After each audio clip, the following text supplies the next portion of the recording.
I'm Catherine Poole, President and founder of the Melanoma International Foundation. A long time ago, I was diagnosed with melanoma, and I had nowhere to turn. I had no other patients to speak with. I only had my doctor to rely on. And I found, navigating many patients daily, that they really need to hear from other melanoma patients and their experiences and what helped them cope and find the best direction for their treatment. We hope that you will never have to travel this path alone. I had a mole on my back that had been bothering me. I'd asked my regular doctor about it, who said it was nothing. Went into a dermatologist when it started to grow, who said it was nothing, and said in 2 weeks I would get something in the mail saying that it was nothing. And she called me about 6 days later saying it was melanoma. I was diagnosed 24 years ago. At the time of my diagnosis, I was a new mother with a 5-month-old baby.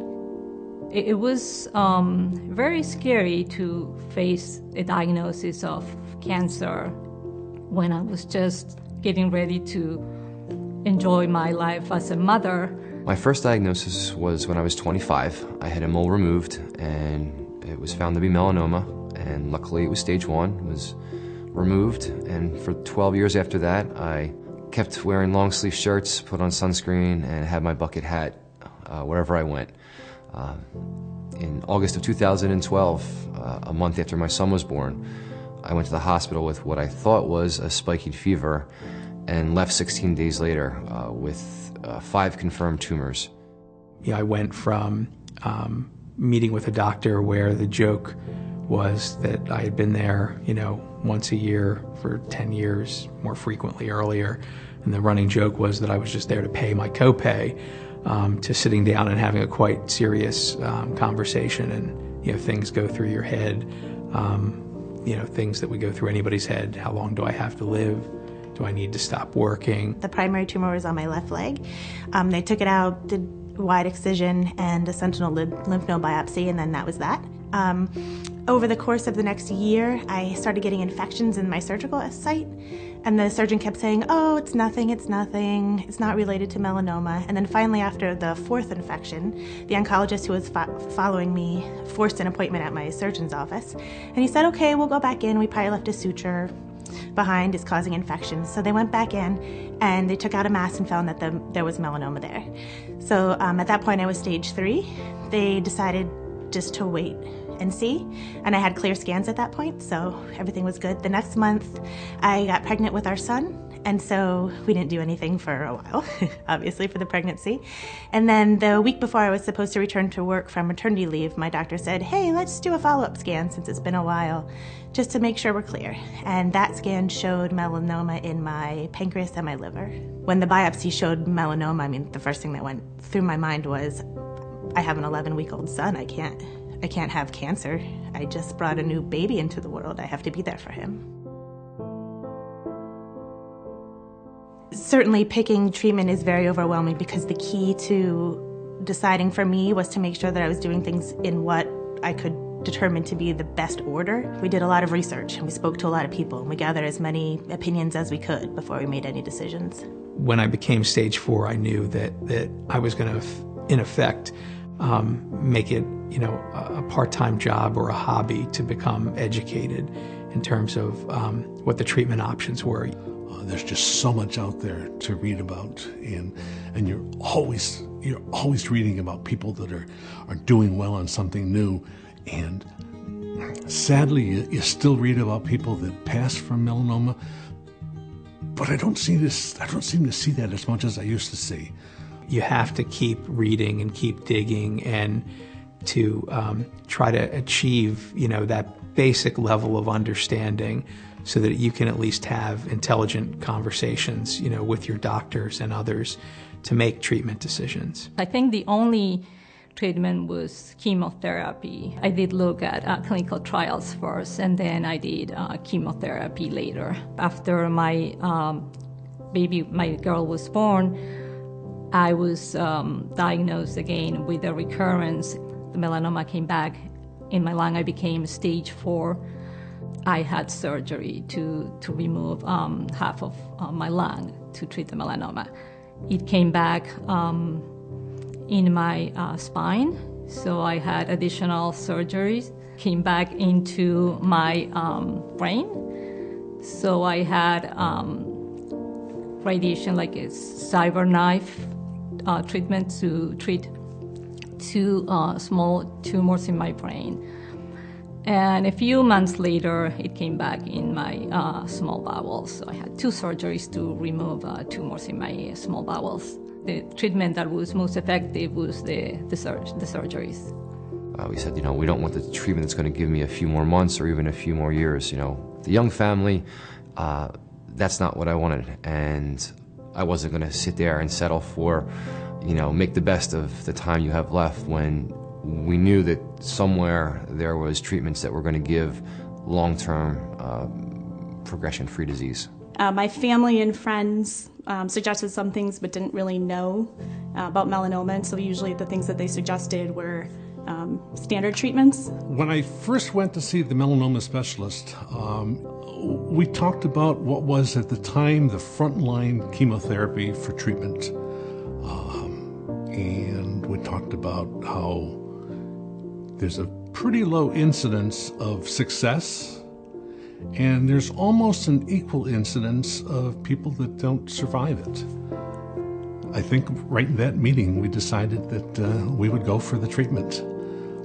Check into the hospital for a week, come back out and rest for a week, check back into the hospital for a week, and then wait for 3 weeks for scans and then find out that it didn't work for you. And that was my first real disappointment. What do I do now? Because you've just told me that you've given me what's available so far other than trials. And so we talked about trials. The initial treatment that I had was interleukin-2. That did not work for me. But then the trial that I got into was the BRAF enzyme inhibitor.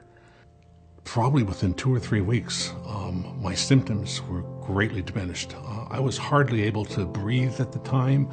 I couldn't talk without losing my voice. I'd have to, 3 words out and I'd have to stop and catch my breath. 2 or 3 weeks after starting the medicine, the BRAF, I carried on a normal conversation. You have to be responsible for finding out what is available to you. The research for melanoma is changing so drastically and so quickly, which is a wonderful thing. Perhaps you're geographically situated where you can't get to a melanoma specialist. But if you go to see a local oncologist and you know about different treatments and you know about what's available out there, you can second guess what you're being told. You can understand how it's being explained to you. You need to speak with specialists, you need to gather as much information as you can, and you need to be proactive about making a decision. You cannot rest and take one person's advice. The oncologist I have now is the 3rd one I met with, and it was really because I needed to find somebody that would work with me and give me options and listen to what I had to say and how I was feeling. Follow your instincts, because I think usually we know what's good for us. You know your body better than anybody else, and that's important to keep in mind. And sometimes you have to guide the medical team to make decisions that are right for you. Doctors work for you. They are very smart people, and many of them are saving lives. But make sure that you are okay with the decision you make, because it ultimately will be your life on the line. So if you don't feel comfortable or you are not sure if this is the best option, take the time to get a second opinion. Do your homework. Reach out to an organization like Melanoma International that will help guide you through the decision-making process and leave you with, I made the best decision possible as the result. Find somebody that you can lean on. either for physical support, mental support, technical support. Boy, if you've got some doctors that you can trust and believe in, you've got a leg up there. It's so important to have strong support. So turning to people that can really be present for you. I was just so fortunate. I had doctors that I felt very confident with. I had my wife that was always there at my side. Boy, that was just so fortunate having that extra set of ears. You know, my ears didn't pick up everything. Tell people what you need. Ask for help. Often loved ones don't know what to say. They're not sure how to be supportive. Have people really listen to you. Some people, they're there for you and they just, listen, or they help you with, what you need. Certainly turning to groups like the Melanoma International Foundation that supplies a wealth of information. To me, it's probably as much of a stress release sitting and reading the Melanoma International Foundation forum as what used to be sitting and reading about, who the Eagles might draft for, the upcoming season. Melanoma, of course, is a family diagnosis. It's going to disrupt the normal flow of family relationships and family life. How to tell, say, your children becomes of great importance, and often people feel so unprepared to deal with those very difficult conversations. With my children, we had to talk to them at the different stages. When they were young, we didn't really tell them much. They knew I was sick and I was having treatments. I doubt that they saw me crying too much, so I did try to protect them from, getting too upset. You find out on day one that you've got this tumor growing inside you, and you are absolutely convinced that this tumor is growing exponentially, and every day that goes by without treatment, it's getting bigger and bigger and bigger, and pretty soon it's going to be too big to treat, and you haven't even gotten in to see that doctor for the first time. So that frustration is tough to deal with. Distress, fear, anxiety is perfectly normal. Getting a diagnosis such as melanoma can be devastating. Absolutely felt fearful and anxious. I had a baby, like I said, and my biggest fear was the potential to not be there for him or see him grow up. But, on the other side of that, he was a blessing in the whole thing because I didn't have a choice. I had to live for him. There's no other option. Going online, blogging, listening to other people's stories can be of enormous help. I had a binder with stories that I found on the internet of people who had survived several years. They were stage 4 and survived. And I said, I could be that person as well. And actually, I am one of those now, so I feel very, very lucky. You can get caught up in a whirlwind of medical appointments, research, talking to people about what it is you should do, and that becomes the focus, and it crowds out time. One of the things we found that was key was to spend some time with each other, spend some time doing things that are for you, for your body. Not just myself, but also my wife, and for our kids, that we take family walks. We have a very active family life, including travel, seeing friends, doing things. Throughout this journey, what's probably surprised me the most is, some of the things that you get through that you didn't think you could get through before. When they tell you have to have surgery and different things, you think, I can't go through that. You're stronger than you think you are. I did have a strength that I didn't know I had. Of course, it's not what you want to do, but you go through it and you come out of the experience being a much stronger person. I think what has surprised me along the way is how much beauty is in this journey.